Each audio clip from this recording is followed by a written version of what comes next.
ഇനിയാണ് രണ്ടാം ഘട്ടം. അമ്മ ഇതെങ്ങനെ അറിയിക്കും? ഇത് വെറുമൊരു രണ്ടാം ഘട്ടമല്ല.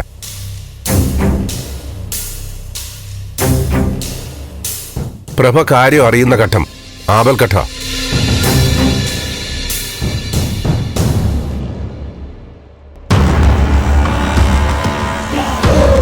പ്രഭയെ എതിർത്ത് അവൾക്ക് നമ്മളോടൊന്നും പ്രതികരിക്കാൻ പറ്റാത്ത രീതിയിലും കൃത്യമായ സന്ദർഭത്തിലും വേണം ഇത് അവതരിപ്പിക്കാൻ.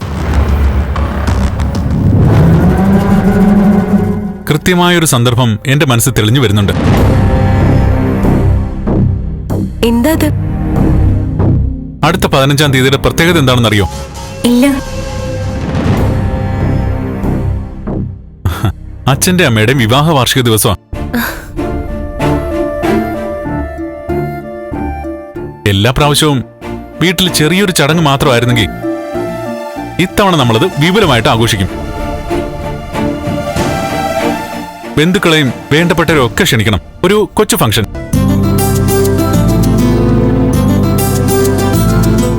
ആ ആഘോഷത്തിൽ വെച്ച് രജനീച്ചിയുടെയും ഗിരീഷേട്ടന്റെയും വിവാഹ കാര്യം അച്ഛൻ അനൗൺസ് ചെയ്യണം. അമ്മയ്ക്ക് എതിർത്തൊന്നും പറയാനും പറ്റില്ല, എല്ലാരും അറിയുകയും ചെയ്യും. അത് സൂപ്പർ ഐഡിയ. രജനിയുടെയും ഗിരീഷിന്റെ കാര്യം പ്രസന്റ് ചെയ്യാൻ ഏറ്റവും നല്ല സന്ദർഭം തന്നെയാണ്. പക്ഷെ നന്ദ, ഈ പറഞ്ഞ വാർഷികാഘോഷമൊന്നും വേണ്ട. അത് ശരിയാവില്ല. അത് വേണോ അച്ഛാ? ആ കാര്യത്തിൽ ഇനി മാറ്റമില്ല.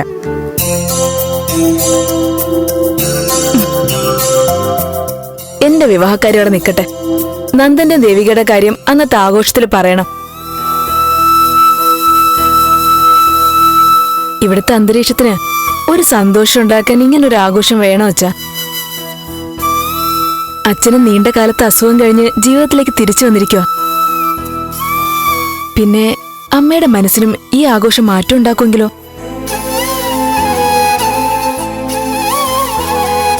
അച്ഛന്റെ അമ്മയുടെയും ബന്ധത്തെ പുകഴ്ത്തി ഒരുപാട് പേര് സംസാരിക്കും. അതൊക്കെ അമ്മയെ ചെറുതായിട്ടൊന്ന് സ്വാധീനിച്ചാലോ? അച്ഛാ, അച്ഛൻ നോന്ന് പറയണ്ട. അഥവാ നോന്ന് പറഞ്ഞാലും ഞങ്ങൾ അത് എസ് ആക്കി എടുത്ത് മുന്നോട്ട് പോവും.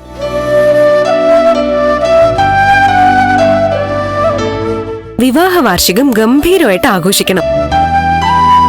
വിവാഹം കഴിച്ചിട്ട് ഇത്രയും നാളായില്ലേ, ഇനിയെങ്കിലും അതൊന്ന് ആഘോഷിക്കണം.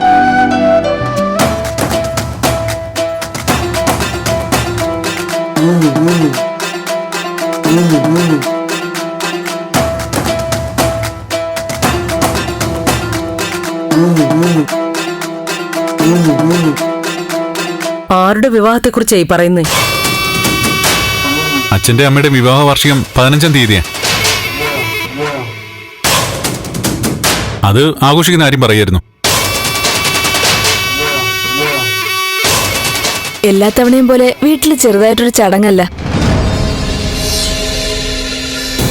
ഒരു ആഘോഷമായിട്ട് ഞങ്ങൾ സംഘടിപ്പിക്കുക. സിദ്ധു സമ്മതിച്ചോ?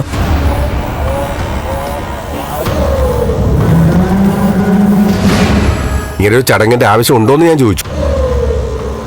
കുടുംബത്തിലെ എല്ലാവരും സന്തോഷത്തോടെയും പരസ്പരം മനസ്സിലാക്കിയും കഴിയുമ്പോഴല്ലേ ആഘോഷങ്ങൾക്ക് അർത്ഥമുള്ളൂ. അത് തന്നെയാണ് ഞാനും പറയുന്നത്. എന്നെ മനസ്സിലാക്കാത്ത കുറെ പേര് ചേർന്ന് ഇവിടെ ഒരു ആഘോഷം സംഘടിപ്പിക്കുന്നു.